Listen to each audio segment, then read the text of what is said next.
Welcome to the deep dive. Today, we're really getting into it with 15 practical self-improvement tips. Yeah, the goal isn't just, motivation for its own sake. Exactly. We want to pull out insights you can actually use. Things that build up over time, small habits leading to real growth. And we're looking at an article called Unlock Your Potential, 15 self-improvement tips that actually work. It's got quite a range of strategies. Right, focusing on mindset, habits, just general well-being from the inside out. So our mission here is to unpack these 15 tips, go a bit beyond just listing them off. Yeah, understand the why behind them and how you might apply them right away without it feeling like this huge mountain to climb. We're looking for those connections, those little aha moments that can really spark something. Okay, let's dive in. Tip number 1 the article brings up is self-awareness. Calls it the foundation. Which makes sense, right? It's kind of the bedrock. You can't really fix or change something if you don't properly understand it first, your own patterns, reactions. So how do we, do that? How do we build it? The article suggests something practical. Journaling. Yeah, specifically like taking a few minutes each night, write about the day. What made you happy? What stressed you out? That kind of thing. Exactly. But it's not just listing. It's about looking maybe a bit deeper at the causes. Okay. So why did that specific thing make me happy? Or what about that meeting stressed me out? Precisely. Maybe you notice a pattern like, every time X happens, I feel Y. That's the real insight. Got it. So identifying those triggers or those things that bring you joy helps you make more conscious choices moving forward. Yes. Which leads nicely into the next tip, actually. Tip 2, build a morning routine. Okay, morning routines. I feel like people either love these or hate them. Yeah. But the article stresses it doesn't need to be this super elaborate hour-long ritual. Right. It gives simple examples like making your bed, drinking water, maybe reading for just 10 minutes. Exactly. The power isn't necessarily in what you do, but in the act of starting the day with intention. You're setting the tone. Instead of immediately reacting to emails or notifications, you're prioritizing yourself first, even in a small way. Psychologically, it gives you a sense of control and stability right from the start, can really help manage overwhelm. Okay, that makes sense. So intention, what's next? Tip 3 is about learning. Continuous learning. Learn something new every day. Right. And again, not necessarily formal education, right? The article isn't saying go get another degree. Not at all. It's more about cultivating curiosity, actively seeking out knowledge in areas that just interest you. And there are so many ways now. Podcasts, books, TED Talks. Following experts online, yeah. Learning can be woven into your everyday life pretty easily. And the benefit, it fuels growth, builds confidence as you learn new things, makes you more capable. Definitely. Keeps your mind active and engaged. Okay, moving on to a tricky one.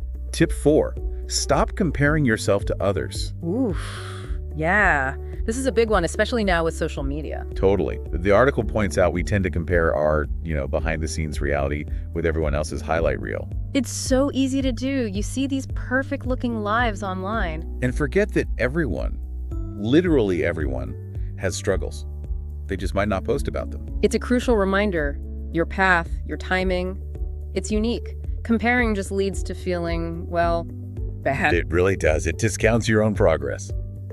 Which connects to the next tip, actually a good antidote. Practice gratitude daily. Tip 5. Gratitude. So this is more than just saying thanks. Yeah, the article frames it as actively training your brain. Training it to focus on the positive. Ow. What's the practical exercise? It suggests something really simple. List 3 things you're grateful for, morning or night. And they don't have to be huge things. Not at all. Could be a good cup of coffee, a sunny day, a nice chat with someone. Small stuff counts. And the idea is by doing this regularly, you start to notice more good in your life overall. Exactly. It shifts your focus, your mindset. You become more attuned to the positive things that are probably already there. I like that. Okay, tip 6 talks about the people around us. Surround yourself with growth-oriented people. Right. Your environment matters. The people you spend time with, they influence you, whether you realize it or not. So seek out people who inspire you, who support your growth. And the article adds a nuance. It's not necessarily about dramatically cutting everyone negative out overnight. Okay. But more about consciously choosing to invest more time and energy in those relationships that are encouraging and uplifting. Got it. Prioritize the positive influences. They can inspire you, challenge you in good ways, support you. Yeah, they believe in your potential, and that can be really powerful. Which brings us to boundaries. Tip 7, Learn to say no. Another tough one for many people, saying no. Definitely. But the article frames it as essential self-care. It protects your time, your energy, your peace of mind. It reframes no, not as rude, but as respectful of yourself. Exactly. Respectful of your own needs and limits. It's about having those clear boundaries. And the positive outcome. People who care about you will generally respect that you're looking after yourself. It can actually lead to healthier relationships in the long run. Okay, tip 8 tackles big goals. Set micro goals. Breaking things down, because big goals can feel, well, overwhelming. Totally paralyzing sometimes. So instead of some huge, vague goal, you break it into tiny, manageable steps. Like the example, instead of get in shape, maybe aim for walk 10 minutes a day. Exactly that. It makes it feel achievable. You can actually start. And it taps into the power of consistency, right?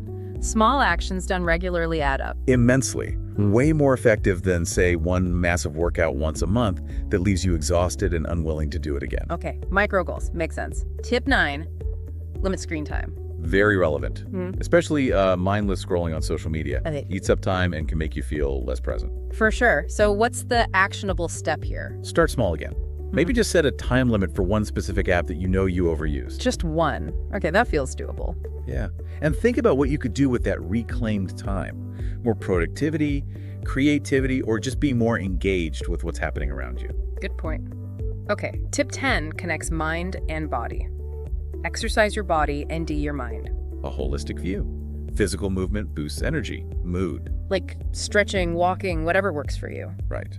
And then mental exercise sharpens your thinking.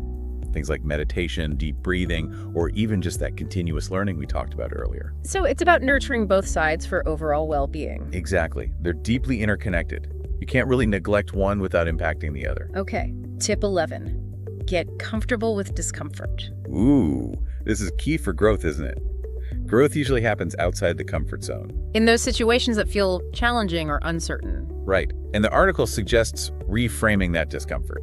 It's not necessarily a signal to stop or retreat. What is it then?